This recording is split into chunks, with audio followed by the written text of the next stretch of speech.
Hello students, ਆਪਾਂ ਕੱਲ੍ਹ history ਦਾ chapter ਪੜ੍ਹਿਆ ਸੀ ਹੜੱਪਾ ਸਭਿਅਤਾ ਬਾਰੇ।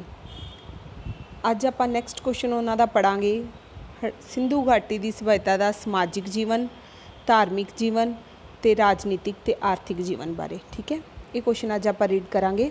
ਹਾਂਜੀ, ਸਮਾਜਿਕ ਜੀਵਨ।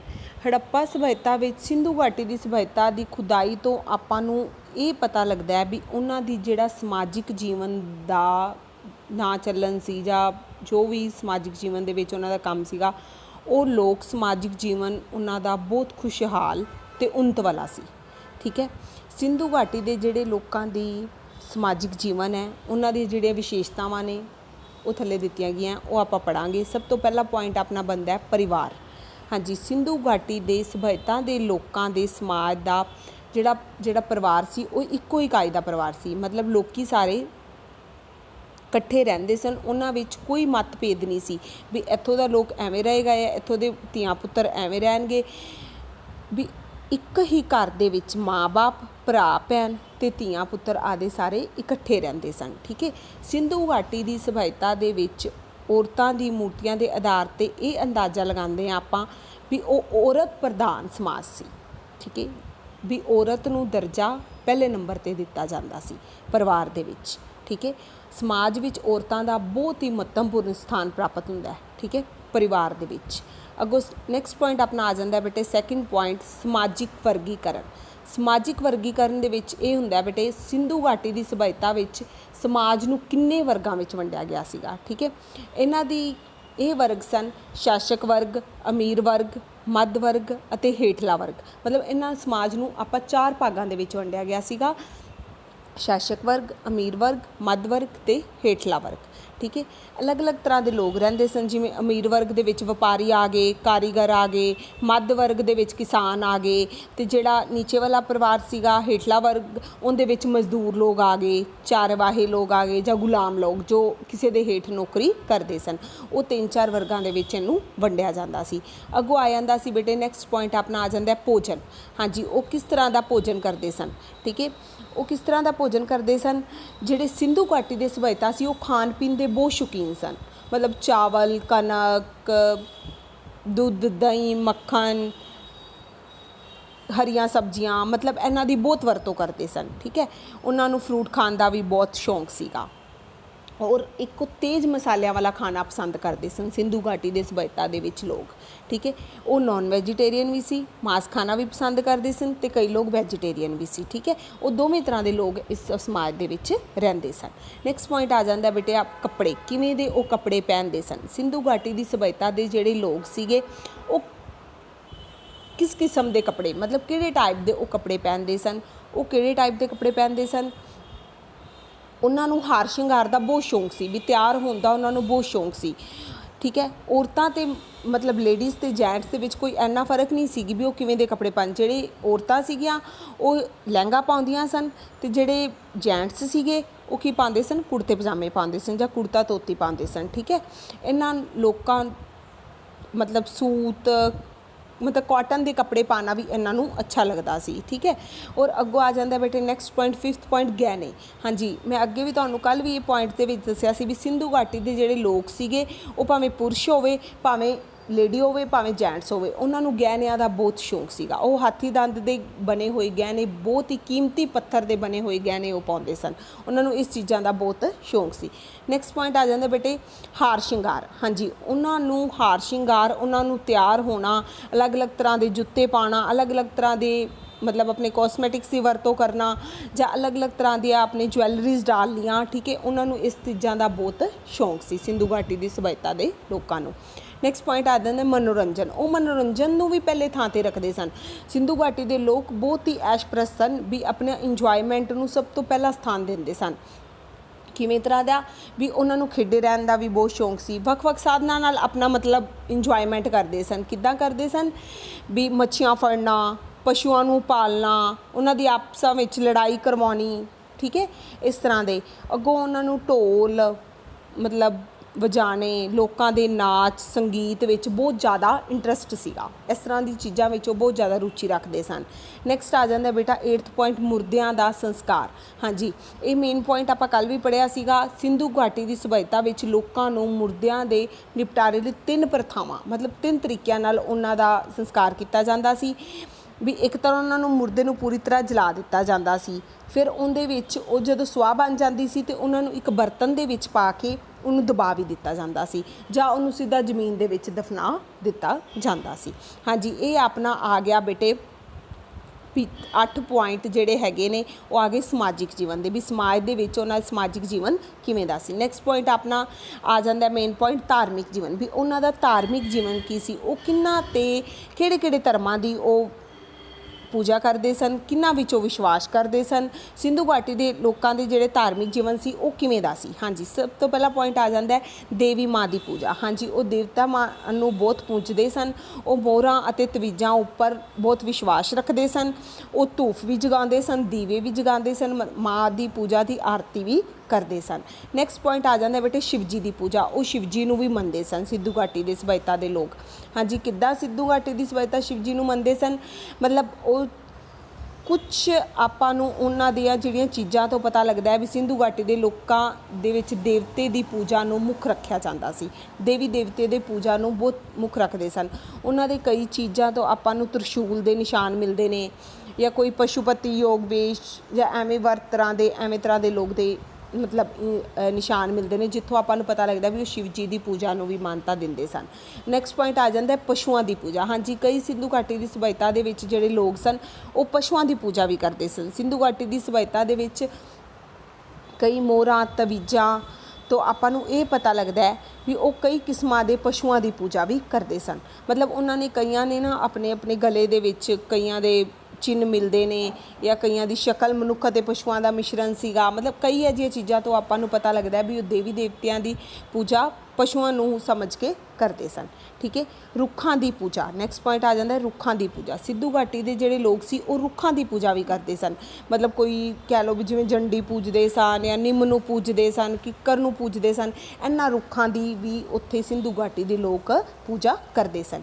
ਨੈਕਸਟ ਆ ਜਾਂਦਾ ਲਿੰਗ ਅਤੇ ਯੋਨੀ ਦੀ ਪੂਜਾ। ਕਈ ਚੀਨੀ ਮਿੱਟੀ ਸੀ ਆਦੀਆਂ ਬਣੀਆਂ ਹੋਈਆਂ ਨੇ ਉੱਥੇ, ਖੁਦਾਈਆਂ ਤੋਂ ਪਤਾ ਲੱਗਦਾ ਵੀ ਉਹ ਲੋਕੀ ਲਿੰਗ ਅਤੇ ਯੋਨੀ ਦੀ ਪੂਜਾ ਵੀ ਕਰਦੇ ਸਨ। ਜਲ ਪੂਜਾ। ਹਾਂਜੀ, ਉਹ ਪਾਣੀ ਨੂੰ ਵੀ ਪੂਜਦੇ ਸਨ।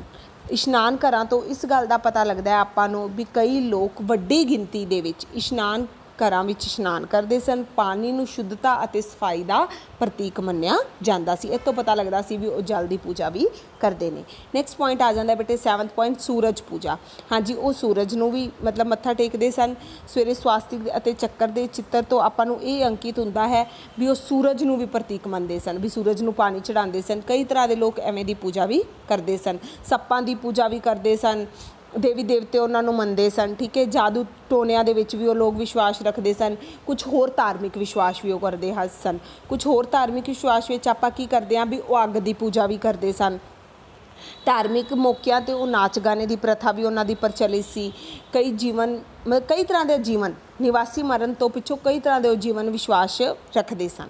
ਠੀਕ ਹੈ, ਅੱਗੋਂ ਆ ਜਾਂਦਾ ਬੇਟੇ ਆਪਾਂ ਧਾਰਮਿਕ ਜੀਵਨ ਨੂੰ ਪੜ੍ਹ ਲਿਆ। ਹੁਣ ਅੱਗੋਂ ਆ ਜਾਂਦਾ ਆਰਥਿਕ ਜੀਵਨ। ਉਹਨਾਂ ਦਾ ਆਰਥਿਕ ਜੀਵਨ ਕਿਸ ਤਰ੍ਹਾਂ ਦਾ ਸੀਗਾ। ਹਾਂਜੀ, ਸਿੰਧੂ ਘਾਟੀ ਦੇ ਜਿਹੜੇ ਲੋਕ ਸੀ ਨਾ ਉਹਨਾਂ ਦਾ ਆਰਥਿਕ ਜੀਵਨ ਬਹੁਤ ਖੁਸ਼ਹਾਲ ਸੀਗਾ। ਬਹੁਤ ਖੁਸ਼ਹਾਲ ਕਿਵੇਂ ਸੀਗਾ ਵੀ ਉਹਨਾਂ ਨੂੰ ਖੇਤੀਬਾੜੀ ਦਾ ਬਹੁਤ ਸ਼ੌਂਕ ਸੀਗਾ, ਪਸ਼ੂ ਪਾਲਣ ਦਾ ਸ਼ੌਂਕ ਸੀਗਾ, ਉਦਯੋਗ ਕਰਨ ਦਾ ਸ਼ੌਂਕ ਸੀ। ਕਈ ਵਣਜ ਅਤੇ ਵਪਾਰ ਕਰਦੇ ਸਨ।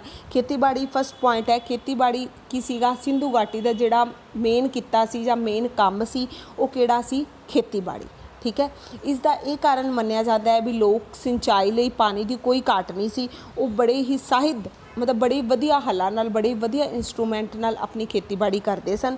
ਕੱਪੜਾ ਵੀ ਉਹਨਾਂ ਨੂੰ ਤਿਆਰ ਕਰਨਾ ਆਉਂਦਾ ਸੀ, ਕਪਾਹ ਦੀ ਉਪਜ ਵੀ ਉਹਨਾਂ ਨੂੰ ਤਿਆਰ ਕਰਨੀ ਆਉਂਦੀ ਸੀ ਅਤੇ ਗੋਦਾਮਾਂ ਨੂੰ ਅਨਾਜ ਨੂੰ ਦੇਣ ਲਈ ਗੋਦਾਮ ਵੀ ਉਹਨਾਂ ਨੇ ਰੱਖੇ ਹੋਏ ਸਨ। ਬੜੇ ਵੱਡੇ ਵੱਡੇ ਗੋਦਾਮ ਬਣਾਏ ਹੋਏ ਸੀ ਜਿੱਥੇ ਬੈਲ ਗੱਡੀਆਂ ਪ੍ਰਚਲਿਤ ਸੀ ਵੀ ਇੱਕ ਥਾਂ ਤੋਂ ਦੂਜੀ ਥਾਂ 'ਤੇ ਸਮਾਨ ਨੂੰ ਲਿਆਂਦਾ ਜਾਂਦਾ ਸੀ। ਖੇਤੀਬਾੜੀ ਦੇ ਵਿੱਚ ਉਹਨਾਂ ਨੇ ਬੜੀ ਵਧੀਆ ਤਰ੍ਹਾਂ ਦੀ ਨਦੀਆਂ ਨੂੰ ਬੰਨ੍ਹ ਬਣਾ ਕੇ ਉਹਨਾਂ ਦੀ ਸਿੰਚਾਈ ਵੀ ਕੀਤੀ ਜਾਂਦੀ ਸੀ। ਵਧੀਆ ਫਸਲ ਦੇ ਬੀਜ ਵੀ ਉਪਜ ਕੀਤੇ ਜਾਂਦੇ ਸੀ ਅਤੇ ਜੋ ਹੀ ਬੰਜਰ ਬੀਜ ਭੂਮੀ ਸੀ ਉਹਨੂੰ ਉਪਜਾਊ ਦੇ ਵਿੱਚ ਵੀ लिआंदा गया। हाँ जी, ਹੁਣ ਆਪਾਂ ਅੱਗੋਂ ਨੈਕਸਟ ਪੜਾਂਗੇ ਬੇਟੇ ਪਸ਼ੂ ਪਾਲਣ। ਉਹ ਪਸ਼ੂ ਕਿਵੇਂ ਪਾਲਦੇ ਸੀ? ਸਿੰਧੂ ਘਾਟੀ ਦੀ ਸਭਿਅਤਾ ਦੇ ਜਿਹੜੇ ਲੋਕ ਸੀ ਉਹ ਆਦੇ ਘਰੇ ਪਸ਼ੂ ਪਾਲਣ ਦੀ ਵਿਵਸਥਾ ਵੀ ਰੱਖਦੇ ਸਨ। ਉਹਨਾਂ ਨੂੰ ਪਸ਼ੂ ਪਾਲਣ ਦਾ ਬਹੁਤ ਸ਼ੌਂਕ ਸੀ, ਜਿੱਥੋਂ ਉਹ ਦੁੱਧ, ਮਾਸ, ਉੱਨ ਮਤਲਬ ਸਾਰੀ ਚੀਜ਼ਾਂ ਨੂੰ ਪੈਦਾ ਕਰ ਸਕਦੇ ਸਨ। ਠੀਕ ਹੈ, ਉਹਨਾਂ ਨੇ ਕਈਆਂ ਲੋਕਾਂ ਨੇ ਕੁੱਤਿਆਂ ਨੂੰ ਆਪਣੇ ਘਰ ਦੀ ਰਾਖੀ ਲਈ, ਜਿਵੇਂ ਕਹਿ ਲਓ ਵੀ ਪੈਟ ਡੌਗਸ ਰੱਖੇ ਹੋਏ ਸੀ, ਵੀ ਆਪਣੇ ਘਰ ਦੇ ਰਾਖੀ ਲਈ ਰੱਖਦੇ ਸੀਗੇ, ਜਾਂ ਕੋਈ ਸ਼ੇਰ ਵੀ ਰੱਖਦਾ ਸੀ। ਕਈ ਇਸ ਤਰ੍ਹਾਂ ਦੇ ਮਤਲਬ ਜਾਨਵਰਾਂ ਤੋਂ ਉਹਨਾਂ ਨੂੰ ਬੜੀ ਜਾਣੂ ਸਨ, ਬੜੇ ਇਸ ਤਰ੍ਹਾਂ ਦੇ ਨਾਲ ਉਹ ਮਤਲਬ ਪ੍ਰਿਆ ਸਨ, ਵੀ ਉਹਨਾਂ ਨੂੰ ਬਹੁਤ ਸ਼ੌਂਕ ਸੀ। ਠੀਕ ਹੈ, ਉਹਨਾਂ ਨੂੰ ਪਰ ਘੋੜੇ ਦੀ ਜਾਣਕਾਰੀ ਨਹੀਂ ਸੀ, ਉਹ ਘੋੜਾ ਨਹੀਂ ਰੱਖਦੇ ਸਨ। ਠੀਕ ਹੈ, ਨੈਕਸਟ ਪੁਆਇੰਟ ਆ ਜਾਂਦਾ ਬੇਟੇ ਉਦਯੋਗ। ਉਹਨਾਂ ਦੇ ਉਦਯੋਗ ਕਿੱਦਾਂ ਤਰ੍ਹਾਂ ਸੀਗੇ? ਖੇਤੀਬਾੜੀ ਅਤੇ ਪਸ਼ੂ ਪਾਲਣ ਤੋਂ ਇਲਾਵਾ ਉਹਨਾਂ ਨੂੰ ਉਦਯੋਗ ਵੀ ਉਹਨਾਂ ਦਾ ਕੰਮ ਸੀ, ਵੀ ਜਿਵੇਂ ਕੱਪੜਾ ਉਦਯੋਗ ਦਾ ਕੰਮ ਕਰਦੇ ਸਨ, ਉਹ ਸੋਨਾ ਚਾਂਦੀ ਬਣਾਉਣਾ ਵੀ ਜਾਣਦੇ ਸਨ, ਉਹ ਕਈ ਕਿਸਮ ਦੇ ਭਾਂਡੇ ਵੀ ਬਣਾਉਣਾ ਜਾਣਦੇ ਸਨ। ਕਈ ਤਰ੍ਹਾਂ ਦੇ ਮਤਲਬ ਸਿੰਧੂ ਘਾਟੀ ਦੇ ਲੋਕ ਸੀ ਜਿਹੜੇ ਸੀ ਉਹ ਬੜੇ ਹੀ ਮਿਹਨਤੀ ਤਰ੍ਹਾਂ ਦੇ ਸੀਗੇ। ਉਹ ਕਈ ਤਰ੍ਹਾਂ ਦੇ ਐਵੇਂ ਕੰਮ ਕਰਦੇ, ਹਾਥੀ ਦੰਦ ਦਾ ਕੰਮ ਕਰਨ ਬਹੁਤ ਸ਼ੌਂਕ ਰੱਖਦੇ ਸਨ, ਮੂਰਤੀਆਂ ਬਣਾਉਂਦੇ ਸਨ, ਮੱਛੀਆਂ ਫੜਨ ਦਾ ਕੰਮ ਕਰਦੇ ਸਨ। ਮਤਲਬ ਉਹਨਾਂ ਨੇ ਕਈ ਤਰ੍ਹਾਂ ਦੇ ਹੋਰ ਇੰਡਸਟਰੀਜ਼ ਵੀ ਲਗਾਏ ਹੋਏ ਸੀ। ਪਸ਼ੂ ਪਾਲਣ ਤੋਂ ਇਲਾਵਾ ਉਹ ਉਦਯੋਗ ਦਾ ਕੰਮ ਵੀ ਕਰਦੇ ਸਨ। ਹਾਂਜੀ, ਨੈਕਸਟ ਪੁਆਇੰਟ ਆ ਜਾਂਦਾ ਆਪਣਾ ਵਣਜ ਅਤੇ ਵਪਾਰ। ਸਿੰਧੂ ਘਾਟੀ ਦੀ ਸਭਿਅਤਾ ਦੇ ਲੋਕਾਂ ਨੂੰ ਵਣਜ ਅਤੇ ਵਪਾਰ ਦੇ ਖੇਤਰ ਵਿੱਚ ਵਿਆਪਕ ਤਰੱਕੀ ਸੀ। ਠੀਕ ਹੈ, ਉਹ ਕਈ ਤਰ੍ਹਾਂ ਦੀ ਤਰੱਕੀ ਕਰਦੇ ਸਨ। ਬੈਲ ਗੱਡੀਆਂ ਉਹਨਾਂ ਦਾ ਆਵਾਜਾਈ ਦਾ ਮੁੱਖ ਸਾਧਨ ਸੀ, ਵੀ ਇੱਕ ਜਗ੍ਹਾ ਤੋਂ ਦੂਜੀ ਜਗ੍ਹਾ 'ਤੇ ਜਾਣਾ। ਚੌੜੀਆਂ ਸੜਕਾਂ ਦਾ ਨਿਰਮਾਣ ਕੀਤਾ ਗਿਆ ਸੀਗਾ, ਵੀ ਇੱਕ ਜਗ੍ਹਾ ਤੋਂ ਦੂਜੀ ਜਗ੍ਹਾ 'ਤੇ ਕੰਮ ਕੀਤੇ ਜਾਣ। ਉਹਨਾਂ ਦੇ ਬਰਤਨਾਂ ਦਾ ਆਯਾਤ ਨਿਰਯਾਤ ਕੀਤਾ ਜਾਂਦਾ ਸੀ, ਇੱਕ ਜਗ੍ਹਾ ਤੋਂ ਦੂਜੀ ਜਗ੍ਹਾ 'ਤੇ ਪਹੁੰਚਾਇਆ ਜਾਂਦਾ ਸੀ। ਐਵੇਂ ਤਰ੍ਹਾਂ ਦੇ ਬੜੇ ਹੋਰ ਵਪਾਰ ਉਹ ਕਰਦੇ ਸਨ। ਕੀਮਤੀ ਪੱਥਰਾਂ ਦਾ ਵਪਾਰ ਕਰਦੇ ਸਨ, ਜਿਹੜੇ ਸਿੰਧੂ ਘਾਟੀ ਦੀ ਸਭਿਅਤਾ ਨੂੰ ਮੇਨ ਮੰਨਿਆ ਜਾਂਦਾ, ਵੀ ਇੱਕ ਜਗ੍ਹਾ ਤੋਂ ਦੂਜੀ ਜਗ੍ਹਾ 'ਤੇ ਆਦੇ ਵਪਾਰ ਨੂੰ ਵਧਾਉਂਦੇ ਰਹਿੰਦੇ ਸਨ। ਨੈਕਸਟ ਆ ਜਾਂਦਾ ਬੇਟੇ ਤੋਲ ਅਤੇ ਮਾਪ। ਹਾਂਜੀ, ਜਿਹੜੇ ਸਿੰਧੂ ਘਾਟੀ ਦੇ ਲੋਕਾਂ ਦੀ ਸਭਿਅਤਾ ਸੀਗੀ, ਉਹ ਵਪਾਰ ਦੀ ਸਹੂਲਤ ਨੂੰ ਰੱਖ ਕੇ ਉਹਨਾਂ ਨੂੰ ਮਾਪ ਤੋਲਣ ਦਾ ਵੀ ਬੜਾ ਉਹਨਾਂ ਦੀ ਪ੍ਰਣਾਲੀ ਪ੍ਰਮੁੱਖ ਸੀਗੀ। ਠੀਕ ਹੈ, ਉਹਨਾਂ ਨੂੰ ਵੀ ਬਹੁਤ ਪ੍ਰਮੁੱਖ ਮੰਨਿਆ ਜਾਂਦਾ ਸੀ, ਵੀ ਜਿਵੇਂ ਵੱਟੇ ਪੱਥਰ ਬਣਾਏ ਜਾਂਦੇ ਸਨ, ਜੋ ਵੀ ਤੋਲਣ ਲਈ ਇੰਸਟਰੂਮੈਂਟ ਵਰਤੇ ਜਾਂਦੇ ਨੇ, ਪੈਮਾਨੇ ਬਣਾਏ ਜਾਂਦੇ ਸਨ, ਖੁਦਾਈ ਤੋਂ ਧਾਤ ਦੀਆਂ ਤਕੜੀਆਂ ਦੇ ਪੈਮਾਨੇ ਵੀ ਮਿਲੇ ਹਨ। ਵੀ ਐਵੇਂ ਦੀਆਂ ਚੀਜ਼ਾਂ ਦੇ ਵਿੱਚ ਉਹਨਾਂ ਨੂੰ ਤੋਲ ਅਤੇ ਮਾਪ ਦੇ ਵੀ ਬੜੀ ਪੂਰੀ ਜਾਣਕਾਰੀ ਸੀ। ਕਈ ਇੰਸਟਰੂਮੈਂਟ ਐਵੇਂ ਦੇ ਵੀ ਉਹ ਤਿਆਰ ਕਰਦੇ ਸਨ। ਹਾਂਜੀ, ਇਹ ਆਪਣਾ ਹੋ ਗਿਆ ਪੁਆਇੰਟ ਕੰਪਲੀਟ। ਆਰਥਿਕ ਜੀਵਨ, ਵੀ ਆਰਥਿਕ ਜੀਵਨ ਦੇ ਵਿੱਚ ਖੇਤੀਬਾੜੀ ਕਰਦੇ ਸਨ, ਪਸ਼ੂ ਪਾਲਣ ਕਰਦੇ ਸਨ, ਹੋਰ ਉਦਯੋਗ ਵੀ ਕਰਦੇ ਸਨ, ਵਣਜ ਅਤੇ ਵਪਾਰ ਕਰਦੇ ਸਨ, ਤੋਲ ਅਤੇ ਮਾਪ ਦੇ ਇੰਸਟਰੂਮੈਂਟ ਵੀ ਉਹ ਤਿਆਰ ਕਰਦੇ ਸਨ। ਮਤਲਬ ਆਪਣਾ ਆਰਥਿਕ ਜੀਵਨ ਕਿਵੇਂ ਦਾ ਬਤੀਤ ਕਰਦੇ ਸਨ। ਨੈਕਸਟ ਆ ਜਾਂਦਾ ਬੇਟੇ ਉਹਨਾਂ ਦਾ ਰਾਜਨੀਤਿਕ ਜੀਵਨ। ਉਹਨਾਂ ਦਾ ਰਾਜਨੀਤਿਕ ਜੀਵਨ ਕਿਵੇਂ ਦਾ ਸੀਗਾ? ਸਿੰਧੂ ਘਾਟੀ ਦੀ ਸਭਿਅਤਾ ਦੇ ਲੋਕਾਂ ਦਾ ਜਿਹੜਾ ਰਾਜਨੀਤਿਕ ਜੀਵਨ ਸੀਗਾ, ਉੱਥੋਂ ਆਪਾਂ ਨੂੰ ਇਹ ਚੀਜ਼ਾਂ ਦਾ ਪਤਾ ਲੱਗਦਾ ਸਿੰਧੂ ਘਾਟੀ ਦੀ ਸਭਿਅਤਾ ਤੋਂ, ਵੀ ਇਹ ਰਾਜਨੀਤਿਕ ਜੀਵਨ ਉਹਨਾਂ ਲਈ ਇੰਨਾ ਗਿਆਨਪੂਰਵਕ ਨਹੀਂ ਸੀ, ਅਧੂਰਾ ਸੀ ਉਹਨਾਂ ਲਈ, ਕਿਉਂਕਿ ਪ੍ਰਸ਼ਾਸਨਿਕ ਸਰੂਪ ਦੇ ਵਿੱਚ ਆਪਾਂ ਨੂੰ ਇਹ ਪਤਾ ਲੱਗਦਾ ਵੀ ਉਹਦੇ ਵਿੱਚ ਕਈ ਵਿਦਵਾਨਾਂ ਦੇ ਲੋਕ ਮਤਲਬ ਮੱਧ ਵਰਗੀ ਨੂੰ ਲੋਕਤੰਤਰ ਮੰਨਦੇ ਸਨ, ਕਈਆਂ ਦੇ ਵਿੱਚ ਲੋਕਤੰਤਰ ਨਹੀਂ ਮੰਨਦੇ ਸੀ, ਵੀ ਲੋਕਾਂ ਦੀ ਸਰਕਾਰ ਨਹੀਂ ਮੰਨਿਆ ਜਾਂਦਾ ਸੀ। ਕਈ ਪ੍ਰਸ਼ਾਸਨਿਕ ਸਰੂਪ ਉਹਨਾਂ ਨੇ ਲਿਆਂਦੇ, ਵੀ ਕਈਆਂ ਦੇ ਵਿੱਚੋਂ ਸ਼ਾਸਨ ਧਰਮ 'ਤੇ ਆਧਾਰਿਤ ਸੀ, ਵੀ ਸ਼ਾਸਨ ਨੂੰ ਅੱਗੇ ਰੱਖਦੇ ਸਨ, ਧਰਮ ਦੇ ਪੁਰੋਹਿਤ ਨੂੰ ਅੱਗੇ ਰੱਖਦੇ ਸਨ, ਵੀ ਇੱਦਾਂ ਦੇ ਲੋਕਾਂ ਵੀ ਮਤਲਬ ਇਹ ਪੂਰਾ ਕੋਈ ਗਿਆਨ ਇੱਥੋਂ ਮਿਲਿਆ ਨਹੀਂ ਆਪਾਂ ਨੂੰ ਪ੍ਰਸ਼ਾਸਨਿਕ ਸਰੂਪ ਤੋਂ। ਨੈਕਸਟ ਪੁਆਇੰਟ ਆ ਜਾਂਦਾ ਬੇਟੇ ਰਾਜਨੀਤਿਕ ਏਕਤਾ। ਹਾਂਜੀ, ਰਾਜਨੀਤਿਕ ਏਕਤਾ ਉਹਨਾਂ ਦੇ ਵਿੱਚ ਬਹੁਤ ਫੈਲੀ ਹੋਈ ਸੀ, ਪੋਲੀਟੀਕਲੀ ਬਹੁਤ ਜ਼ਿਆਦਾ ਸੀਗੀ। ਠੀਕ ਹੈ, ਵੀ ਭਵਨ ਨਿਰਮਾਣ ਯੋਜਨਾ, ਸੜਕਾਂ ਅਤੇ ਗਲੀਆਂ ਦਾ ਪ੍ਰਬੰਧ, ਮਤਲਬ ਵੱਡੇ ਵੱਡੇ ਖੇਤਰਾਂ ਦੇ ਵਿੱਚ ਫੈਲੀ ਹੋਈ ਸੀ ਇਹ ਚੀਜ਼। ਉਸ ਤੋਂ ਬਾਅਦ ਉਹਨਾਂ ਦੇ ਇਹ ਜੀ ਆਪਾਂ ਨੂੰ ਇੰਸਟਰੂਮੈਂਟਸ ਮਿਲਦੇ ਹਨ ਜਾਂ ਵੱਟੇ ਮਿਲਦੇ ਹਨ, ਜਿੱਥੋਂ ਆਪਾਂ ਨੂੰ ਇਹ ਪਤਾ ਲੱਗਦਾ ਹੈ ਵੀ ਇਹ ਜਿਹੜੀ ਸਭਿਅਤਾ ਸੀ ਜਾਂ ਰਾਜਨੀਤਿਕ ਏਕਤਾ ਜਿਹੜੀ ਸੀ ਉਹ ਸਾਰੇ ਪ੍ਰਦੇਸ਼ਾਂ ਦੇ ਵਿੱਚ ਪਾਈ ਜਾਂਦੀ ਸੀ। ਠੀਕ ਹੈ, ਇੱਥੋਂ ਆਪਾਂ ਨੂੰ ਇਹ ਪਤਾ ਲੱਗਦਾ ਹੈ। ਅਤੇ ਇੱਥੋਂ ਇਹਨਾਂ ਦੀ ਇਹ ਵੀ ਪਤਾ ਲੱਗਦਾ ਵੀ ਇਹਨਾਂ ਦੀ ਜਿਹੜੀ ਸ਼ਾਸਨ ਵਿਵਸਥਾ ਸੀ ਇਹ ਬੜੀ ਮਜ਼ਬੂਤ ਤਰ੍ਹਾਂ ਦੀ ਸੀਗੀ। ਨੈਕਸਟ ਪੁਆਇੰਟ ਆ ਜਾਂਦਾ ਬੇਟੇ ਥਰਡ ਪੁਆਇੰਟ ਨਿਪੁੰਨ ਸ਼ਾਸਨ ਪ੍ਰਬੰਧ। ਇਹਨਾਂ ਦਾ ਨਿਪੁੰਨ ਸ਼ਾਸਨ ਪ੍ਰਬੰਧ ਕਿਵੇਂ ਸੀ? ਵੀ ਜਿਹੜਾ ਸ਼ਾਸਨ ਦੇ ਵਿੱਚ ਇੱਕ ਦੂਜੇ ਤੋਂ ਦੂਜੀ ਜਗ੍ਹਾ 'ਤੇ ਜਿਹੜੇ ਕੰਮ ਜਾਂ ਮੋਹਨਜੋਦੜੋ ਦੇ ਵਿੱਚ ਭਵਨ ਤੋਂ ਪਤਾ ਲੱਗਦਾ ਹੈ ਵੀ ਇਹਨਾਂ ਦੇ ਜਿਹੜੇ ਮੈਂਬਰ ਸੀਗੇ ਉਹ ਸੂਬਾ ਸਥਾਨ ਸੀਗੇ, ਵੀ ਸਾਰੇ ਸਥਾਨਾਂ ਦੇ ਵਿੱਚ ਉਹਨਾਂ ਦਾ ਕੰਮ ਕੀਤਾ ਜਾਂਦਾ ਸੀ, ਸ਼ਹਿਰਾਂ ਦਾ ਪ੍ਰਬੰਧ ਕੀਤਾ ਜਾਂਦਾ ਸੀ, ਅੰਨ ਭੰਡਾਰਾਂ ਦੀ ਵਿਵਸਥਾ ਕੀਤੀ ਜਾਂਦੀ ਸੀ, ਵੀ ਉਹਨਾਂ ਦਾ ਜਿਹੜਾ ਸ਼ਾਸਨ ਸੀਗਾ ਉਹ ਬੜੇ ਵਧੀਆ ਢੰਗ ਨਾਲ ਚਲਾਇਆ ਜਾਂਦਾ ਸੀ, ਵੀ ਹਰ ਤਰ੍ਹਾਂ ਦਾ ਵਪਾਰਿਕ ਨਿਯਮ ਦਾ ਵੀ ਪਾਲਣ ਕੀਤਾ ਜਾਂਦਾ ਸੀਗਾ। ਅੱਗੋਂ ਆ ਗਿਆ ਬੇਟੇ ਸਰਕਾਰ ਦੀ ਆਮਦਨ ਅਤੇ ਖਰਚ। ਹਾਂਜੀ, ਸਰਕਾਰ ਦੇ ਵਿੱਚ ਆਮਦਨ ਅਤੇ ਖਰਚ ਦਾ ਕੀ ਪੁਆਇੰਟਸ ਨੇ? ਆਪਾਂ ਨੂੰ ਵੱਖ ਜਿਹੜੇ ਪੋਇਟਰੀ ਰਾਈਟਰਸ ਨੇ ਉਹਨਾਂ ਤੋਂ ਇਹ ਪਤਾ ਲੱਗਦਾ ਆ ਵੀ ਇਹਨਾਂ ਜਿਹੜਾ ਆਮਦਨ ਦਾ ਮੁੱਖ ਸੋਮਾ ਸੀ ਉਹ ਕੀ ਸੀ, ਭੂਮੀ ਲਗਾਨ। ਠੀਕ ਹੈ, ਅਨਾਜ ਦੇ ਰੂਪ ਵਿੱਚ ਇਕੱਠਾ ਕੀਤਾ ਜਾਂਦਾ ਸੀ, ਇਹਨਾਂ ਨੂੰ ਗੋਦਾਮਾਂ ਵਿੱਚ ਰੱਖਿਆ ਜਾਂਦਾ ਸੀ ਅਤੇ ਇੱਥੋਂ ਸਰਕਾਰ ਨੂੰ ਆਮਦਨ ਅਤੇ ਉਹਨਾਂ ਦੇ ਖਰਚ ਦਾ ਪਤਾ ਲੱਗਦਾ ਸੀ ਵੀ ਕਿੰਨੇ ਲੋਕ ਇੱਥੇ ਆਮਦਨ ਹੁੰਦੀ ਹੈ, ਕਿੰਨਾ ਖਰਚ ਇੱਥੇ ਹੁੰਦਾ, ਸਾਰਾ ਕੁਝ ਇਸ ਚੀਜ਼ਾਂ ਤੋਂ ਪਤਾ ਲੱਗਦਾ ਸੀਗਾ। ਅੱਗੋਂ ਆ ਗਿਆ ਬੇਟੇ ਹਥਿਆਰ। ਸਿੰਧੂ ਘਾਟੀ ਦੀ ਸਭਿਅਤਾ ਦੇ ਜਿਹੜੇ ਲੋਕ ਸੀਗੇ ਉਹ ਅਮਨ ਪਸੰਦ ਸਨ। ਠੀਕ ਹੈ, ਉਹ ਕਬਜ਼ਾਂ ਦੀਆਂ ਢਾਲਾਂ ਦੀ ਵਰਤੋਂ ਨਹੀਂ ਕਰਦੇ ਸਨ, ਤਲਵਾਰਾਂ ਦੀਆਂ। ਉਹ ਮੁੱਖ ਹਥਿਆਰ ਜਿਹੜੇ ਉਹਨਾਂ ਦੇ ਹੈਗੇ ਸੀ ਉਹ ਛੋਟੀਆਂ ਤਲਵਾਰਾਂ, ਕੁਹਾੜੀਆਂ ਅਤੇ ਚਾਕੂ ਸਨ। ਮਤਲਬ ਇਹਨਾਂ ਦੇ ਵਿੱਚ ਉਹਨਾਂ ਦਾ ਇੰਟਰਸਟ ਸੀ, ਨਾ ਕਿ ਉਹਨਾਂ ਦੇ ਵੱਡੇ ਚੀਜ਼ਾਂ ਵਿੱਚ ਕਿਸੇ ਦਾ ਇੰਟਰਸਟ ਸੀਗਾ।